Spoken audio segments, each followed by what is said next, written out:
Officials ఇచ్చే instructions ని వీళ్ళతో నేను చేపిస్తా ఉండాలి, నేను వీళ్ళతోటి.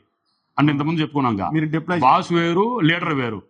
బాస్ అనుకో ఇక్కడ ఉండి మీరు వెళ్ళి సో ఫైర్ కాల్ వచ్చిందంట వెళ్ళరండి అంటే వెళ్తారు. నాకు తెలిసి అక్కడ ప్రొడక్టివిటీ లోపిస్తుంది. ప్రొడక్టివిటీ అంటే వాళ్ళు అగ్ని ప్రమాదానికి వెళ్ళరని కాదు, వెళ్తారు. నేను కూడా బండిలో ఎక్కాను అనుకో ఒక టీమ్కి వెళ్ళిపోతాం.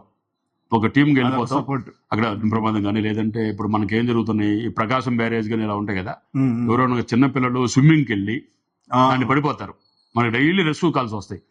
అక్కడ మనం ఏం చేయాలి, వెళ్ళి మాకు అందుబాటులో ఉన్న బోటు కానీ లేకపోతే రోప్స్ ఉంటాయి, రోప్ కానీ వాళ్ళు ఇమీడియట్ గా మనం బయటికి తీసుకొస్తాం. ఆ నదిలో పడ్డా కానీ కాలువలో కానీ మైన్స్ లో పడినా కానీ ఏదైనా అగ్ని ప్రమాదాలు ఎంత సివియారిటీ ఉందో రెస్క్యూ కాల్స్ కూడా. రెస్క్యూ అంటే ఎవరన్నా నీళ్ళలో పడతారు వాళ్ళని బయటికి తీయటం. అది మహా డేంజర్ కదా, ఎందుకంటే వరద పెరిగింది అనుకోండి, అవును ఆ ఛాన్స్ ఉంది కదా.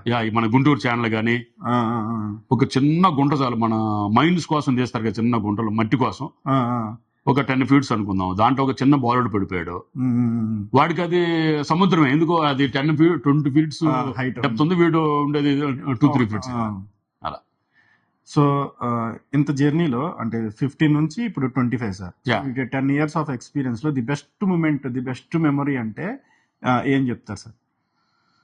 మనకి రీసెంట్ గా మనకి Vijayawada floods, not only myself, so many officers and so many staff, really CM సారే అప్రియేట్ చేశారు. సీఎం సార్, హోమ్ మినిస్టర్ గారు అందరూ. అదొకటి. తర్వాత మన దగ్గర మన లిమిట్స్ లో కాజా టోల్ గేట్ ఉంది.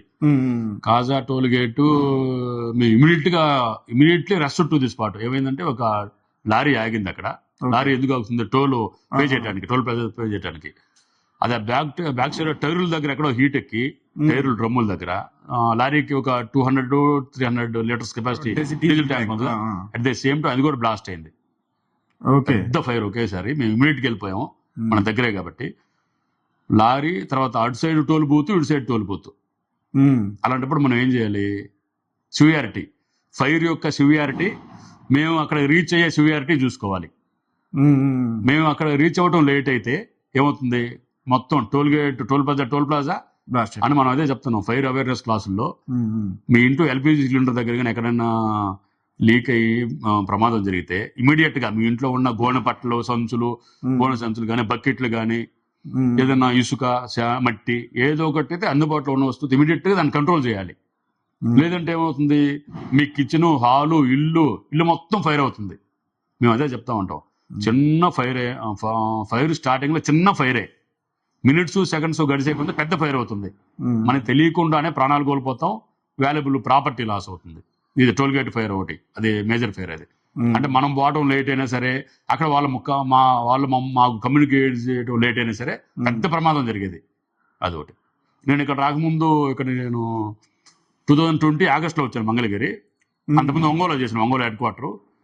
ఇక్కడ రాకముందు ఒక రైల్వే గూడ్స్ ట్రైన్, ఒక 6-7 కంటైనర్లు ఉంటాయి కదా, goods train compartments, motor spirit అంటే పెట్రోల్, మోటార్ స్పిరిట్ ఆ బ్రిడ్జి పైన పోతా ఉన్నాయి. పక్కన ఐఓసి పెట్రోల్ బంక్ కూడా ఉంది. ఐఓసి పెద్ద యూనిట్ ఉంది.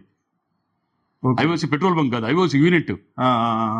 దాని పక్కన నస్దిక్, దాని పక్కనే ఆ బ్రిడ్జి మీద పోతా ఉంటే ఏదో సంథింగ్ జరిగి ఆ బ్రిడ్జి పైన కింద పడ్డాయి. ఏది కంపార్ట్మెంట్స్ మొత్తం 7 అంటారు, 7 బుల్లెట్లు, 7 అదే మోటార్ స్పిరిట్ పెట్రోల్ 7 బుల్లెట్లు. ఆ టైంలో ఏదో స్పార్క్ జనరేట్ అయింది. మేము అప్పుడు ప్రజెంట్ ఒంగోలు ఉన్నాను. ఆ టైంలో ఒంగోలు నుంచి 3 ఫైర్ వెహికల్స్, తర్వాత చుట్టుపక్కల నుంచి మొత్తం 7 ఫైర్ వెహికల్స్ అక్కడ తీసుకెళ్ళాము. ఇమీడియట్ గా మా హైరాప్స్ సార్ వాళ్ళు కూడా వచ్చారు. అది అక్కడ మనకు మనం వెళ్ళటం డిలే అయినా, వాళ్ళు మన కమ్యూనికేటివ్ డిలే అయినా కానీ అక్కడ ఏమవుతుంది, నాకు తెలిసి లైవ్స్ లాస్ట్ కాకపోయినా సరే హెవీగా ప్రాపర్టీ లాస్ అవుతుంది. లేదా పక్కన ఐఓసి మెయిన్ కంపెనీ ఉంది, ఐఓసి మెయిన్ స్టోరేజ్ ట్యాంకులు, అంటే ఎంత సివియారిటీ అవుతుంది. అంటే మేము ఏం చెప్తామంటే అది మేము వెళ్ళిన తర్వాత దాన్ని మినిమైజ్ చేస్తాం, అంతకన్నా స్ప్రెడ్ కాకూడదు, ఇమీడియట్ గా కంట్రోల్ చేయాలి.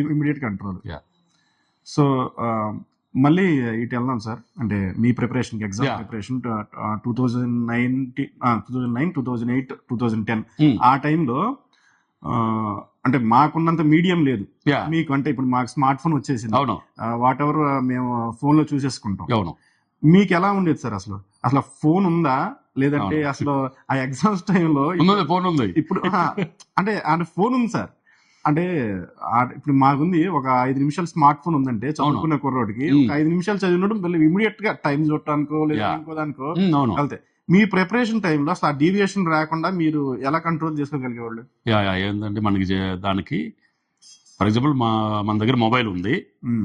మొబైల్ ఓపెన్ చేస్తే మన హ్యూమన్ సైకాలజీ ఏంటంటే హ్యూమన్ టెండెన్సీ ఎవరైనా సరే హ్యూమన్ మనిషి. అవును. ఆ మొబైల్లో గుడ్డు చూస్తుంటే మన బోర్ కొట్టేది గుడ్డు చూస్తుంటే. గుడ్డు అవును. బ్యాడ్ చూడు, నువ్వు 24 గంటలు బ్యాడ్ చూస్తావు. గుడ్డు బ్యాడ్ ఉంటాయి కదా. అవునవును. మేము ఆ టైంలో మాకుంది, మా దగ్గర మొబైల్ ఉంది. అది ఎంత 1000 2000 మొబైల్. నెట్ ఉండదు. ఓన్లీ ఎవరైనా మా అమ్మ నాన్నలు చేస్తే మాట్లాడతాను, తిక్కు ఫ్రెండ్స్ ఎవరైనా చేస్తే మాట్లాడతాను. అంటే అప్పటికి ఇప్పుడు చెప్తా ఉన్నాను కదా, మంత్లీ 10,000 20,000 30,000 50,000 పంపుతా ఉంటారు. మొబైల్ ఒక్క సెకండ్లో కొనుక్కోవచ్చు అప్పుడు హైదరాబాద్లో మీరు కొనాలనుకుంటే. కొంటే ఏమవుతుంది, మన ఈ టార్గెట్ అంతా మిస్ అవుతాం. మనం కాలేజీ ఫ్యాకల్టీ వదిలేసుకున్నాం, మార్కెటింగ్ ఫీల్డ్ లో మంచి ర్యాంక్ వెళ్ళిపోయాం. సేల్స్ మేనేజర్, తర్వాత సేల్స్ ఆఫీసర్, ఒక క్యాడర్ లో ఉన్నాం మార్కెటింగ్ ఫీల్డ్ లో. 2 వదిలేసుకొని ఇక్కడికి వచ్చాము. రాగానే మళ్ళీ అన్ఎక్స్పెక్టెడ్లీ సివిల్ ఎస్ఐ మిస్ అయింది. ఇప్పుడు ఇంకా ఎక్కడ ఉన్నాం, ఇంకా బ్యాక్ వెళ్ళిపోతున్నాం, జీవితంలో బ్యాక్ వెళ్ళిపోతున్నాం. సంవత్సరాలు గడిచిపోతా ఉన్నాయి, ఏజ్ పెరుగుతుంది. ఆల్రెడీ 2 ఆపర్చునిటీ వదిలేసుకొని వచ్చాం. అలాంటప్పుడు మనకి ఏం చేయలేదు, ఉన్న టైంని సద్వినియోగం చేసుకోవాలి. ఎంటర్టైన్మెంట్ అంటే మనకి ఎప్పుడైనా మనకి సినిమాలకు వెళ్తాం, అలాంటివన్నీ చూసుకుంటా ఉంటాం. అలా పక్కాగా ప్లానింగ్. మనం ఇంతకుముందు మీరు అడిగారు కదా, కాంపిటేటివ్ ఫీల్డ్ మనం ఏం చేస్తాం, బుక్స్ చదువుతాం. ఆ బుక్స్ ఎంత ఇంపార్టెంటో న్యూస్ పేపర్స్ అంత ఇంపార్టెంట్.